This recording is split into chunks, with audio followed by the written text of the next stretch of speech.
This week I'm looking at the Gray's XF2 new rod for 2011. Now I was fortunate last August to test the prototype, but sometimes the production, do they live up to the prototype's promise? Well, let's have a look. 4-piece, easy for transportation. The one thing I really like about it, now most rods have got this, they've got locator spots in each section, but Grays have gone one step further, and from the locator spot in the male joint, they've got a line. So it's very, very easy. You just follow that line down. Same with all the sections, even with the butt section. And that's the most important one because you've got no guide or ring to follow. Handle, well, little nice tip right at the top. They've got mixed up cork and resin, so that's solid. So all the pressure you put in with your thumb when you're casting, it's going to be absorbed with that, less likely to damage the cork. We've got a little spot on the reel seat to show you where the reel goes in. Nitpicking here, why didn't they put a spot opposite the recess in the handle, so then I could find it? If I'm going to put a reel on this, it's going to be looking down trying to find it. There it is. They've got one there. If they'd have put one on the handle, that'd have been perfect. So I cast with a prototype. Let's see how the production gets on.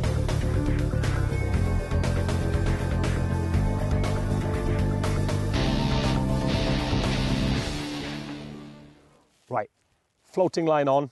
First job I want this rod to do is fish dries close to the boat. So don't be tempted to rip all the line off. You're only looking 8 to 10 yards. Now when you're doing it, just think to yourself, does that rod feel comfortable in my hand? And then watch the action of the rod. Watch it in the air. Now, can you see that rod, the tip of the rod, just bending into the line?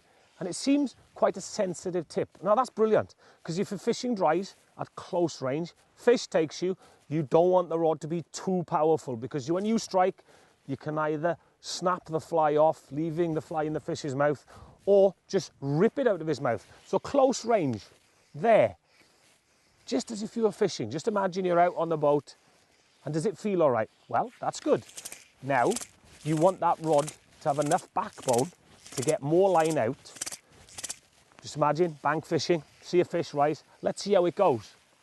So is that tip bending? Yes. Is it going out? That's not bad. A little bit more line.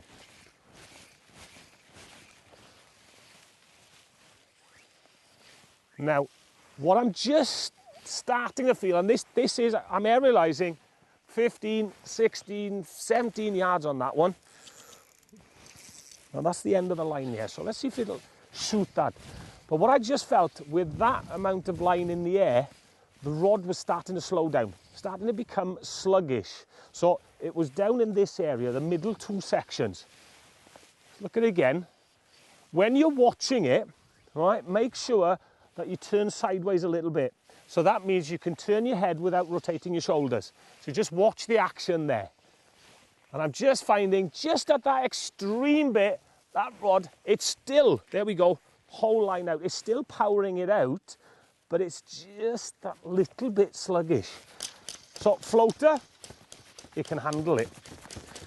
But as I said earlier, you've got to decide what lines you're going to use on the rod. So I'm going to put 7 weight again, but it's going to be a sinking line on. Right, here we go, sinking line.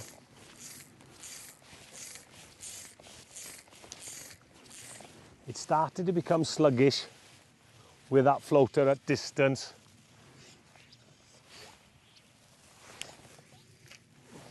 That's not bad.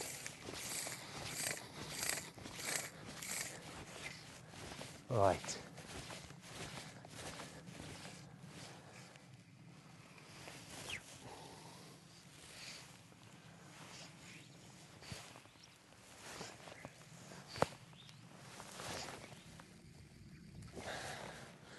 A little bit more line. Right, let's get that back in.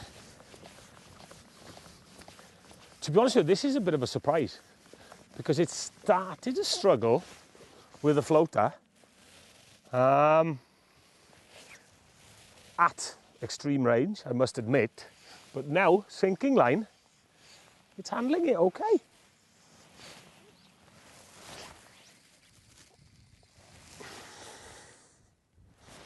One more cast. And the thing is, when you're testing rods, don't be in a rush. Don't be sort of pushed by salesmen, shop assistants, shop owners. Just take your time. If you're not happy, walk away. And when you're testing rods, test 3, 4, or 5. Don't go for the first one. And which one do you choose? Well, it's the one that feels comfortable in the hand. Let's have a look.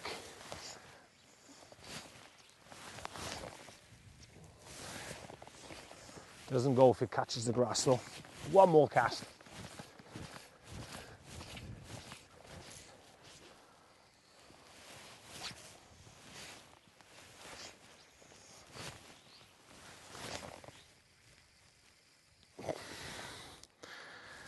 Well, that's not bad at all. Well, that impressed me. Struggled a little bit with the long casting with the floater, but then when we got the sinker on, performed really, really well. The other thing they've done with the tube, no rod bag, that's all you have is different sections. So you slide them in, great, bang down there, all kept separate. So each section's, the rings are not going to bang against each other. That one in the middle, perfect.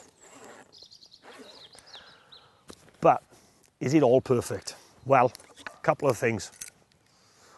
Cork handle. There is a lot of filler on there, which will come loose after time. But is it Gray's fault? No, it's not.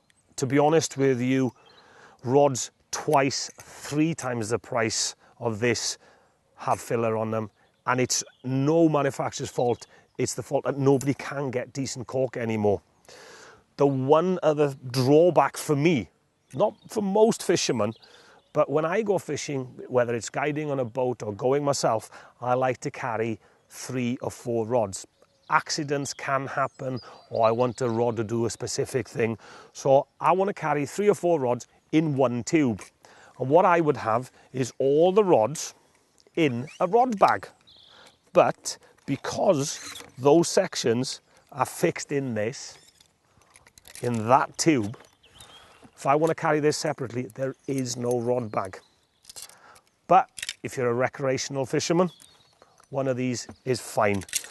So, a little bit on the downside, but to be honest with you, for 260 quid, if they threw a free rod bag in, it would be a bargain.